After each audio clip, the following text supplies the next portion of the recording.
Well, I could be spending Christmas with my family right now, but instead I'm forced to make a Christmas special. Are you ready? Because I am not. We are going to be taking a look at the Christmas tree today. The Christmas Tree was a holiday special that aired on television on December 14th, 1991. I wonder why all the bad Christmas-related movies have to come out on my birthday. But December 14th ended up being the first and last time the Christmas Tree was ever aired. Because literally everything about this movie is god-awful.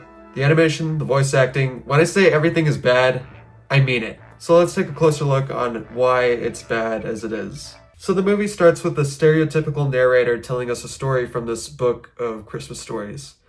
And out of all the stories to tell, he just had to pick this one. We soon learn that the story is going to be focused on some orphans who are abused by the evil Mrs. Mavilda. Instead of her actually taking care of them, she forces them to do chores and not give them proper hygiene. As she gambles and makes huge feasts for herself that she just stares at. Yeah, I don't think they had the budget to make her actually eat the food, so they just made her creepily stare at it. But it's all good though, because the children have a friend. A tree that they named Mrs. Hopewell. But I'm just gonna call her the tree because, well, it's just a regular ass pine tree. Mrs. Mavilda was a very tricky person. She didn't really take good care of the children, but she made people think she did. She had a pretty dress with bows and lace and a new pair of pants and a sweater to put on whichever child she was going to show off to the mayor. This way, every time the mayor came by, he always thought that Mrs. Mavilda was taking good care of her children. Yes, very thorough inspection by the mayor.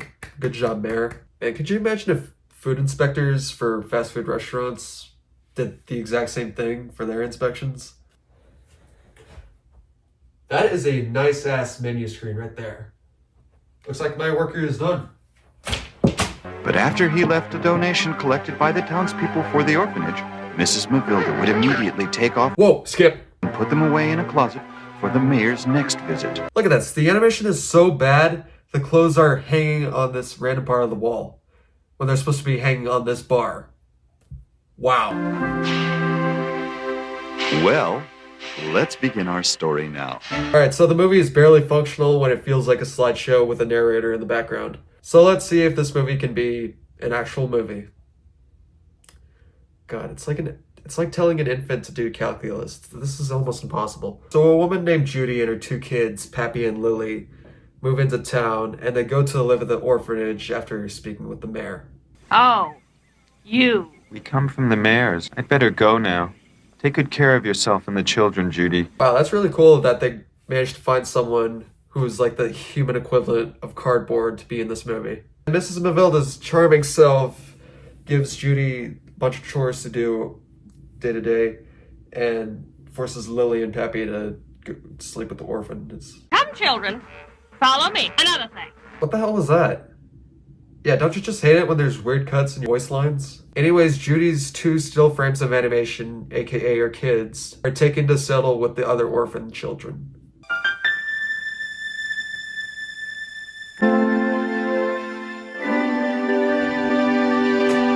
Okay, I guess the children gain their trust by creepily staring at and nodding at them. I mean, sure, this is a stilted animated special from 1991, but try this in real life and expect a restraining order or something. My teddy bear has only one arm, but my mom says Santa will bring a new one for him at Christmas.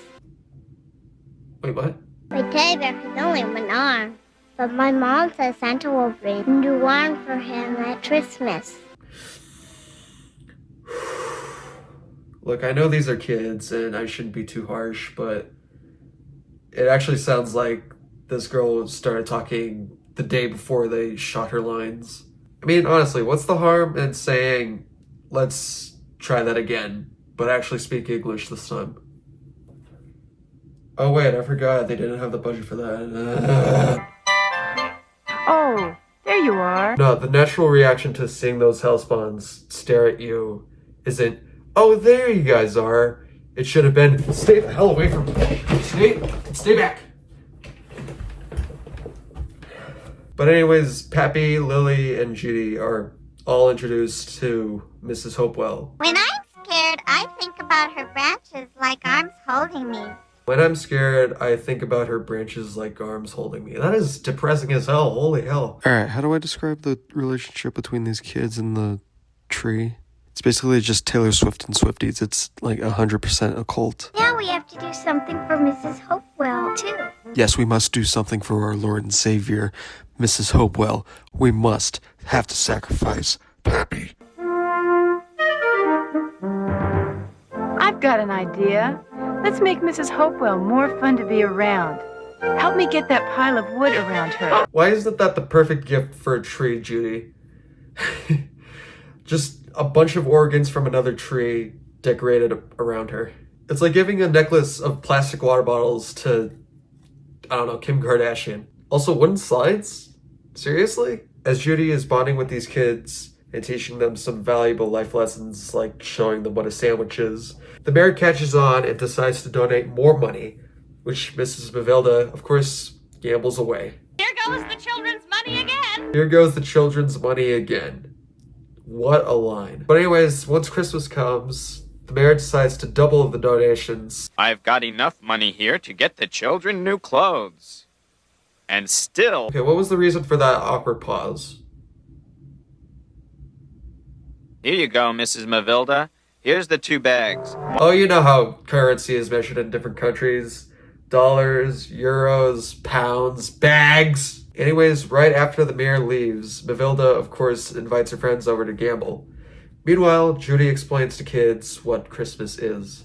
Okay, why do you guys keep cutting from Judy explaining what Christmas is to Mavilda? Here goes the children's money again. Mavilda gambling. It's like...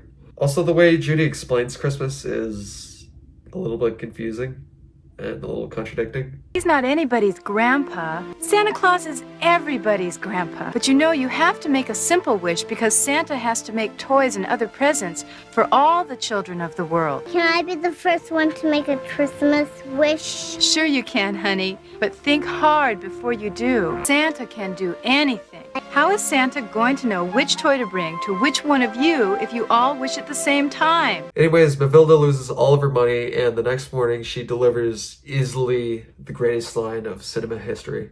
What a hangover. I have no words. Absolute cinema right there. All right! Now you know. And now that you know, you better make sure you don't tell him a thing, or you and your children are out in the cold. Judy, Mavilda straight up admits that she lost all of the money.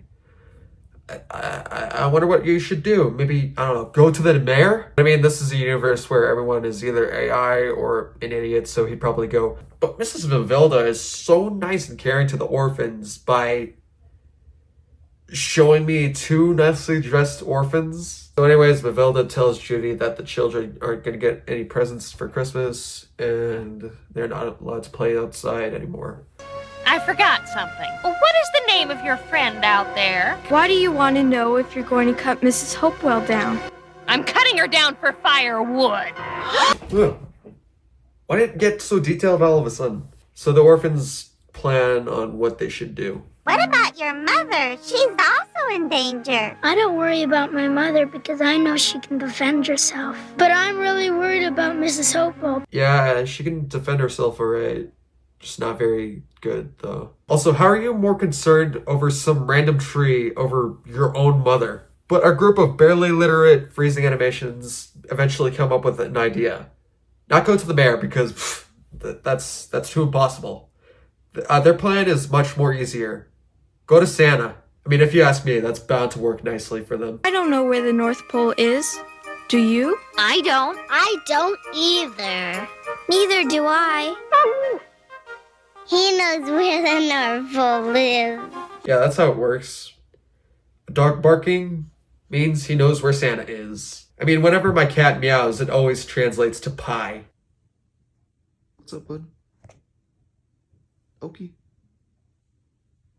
Meow.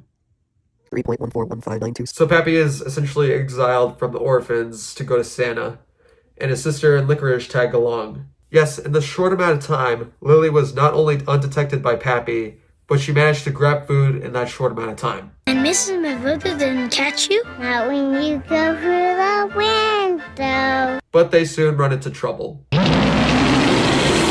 and Lily ends up falling off a cliff. But as this is happening, Mrs. Mavilda is trying to cut down Mrs. Hopewell until the mayor comes to stop her. And also Pappy comes back to tell his parents the bad news. And they act very naturally. She fell from a cliff, Mommy, Daddy, all the way down.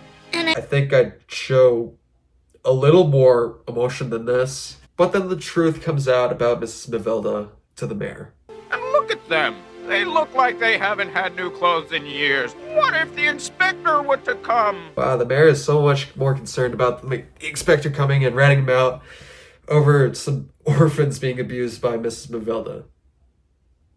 What a mayor, am I right? Also, I don't think I've mentioned how bad and cheap the animation really is too many times. So here's an animation that was used earlier in this movie. The funny thing is that Lily is not even supposed to be in the scene. She fell off a cliff and got lost in God knows where. But speaking of Lily, Santa brings her home and stops Mavilda from chopping down the tree. And this results in probably the best part of this entire movie. Look, Santa's leaving. Peace be with you all. Okay, that was the most amount of joy that I've felt watching this entire movie. And by the end, we learned that Judy's husband cannot count. Because you'll be busy helping me raise 9 children. 9 children? But Ray, we only have 2 children. And Mrs. Mavilda, well, Mrs. Mavilda, she's going to be all right.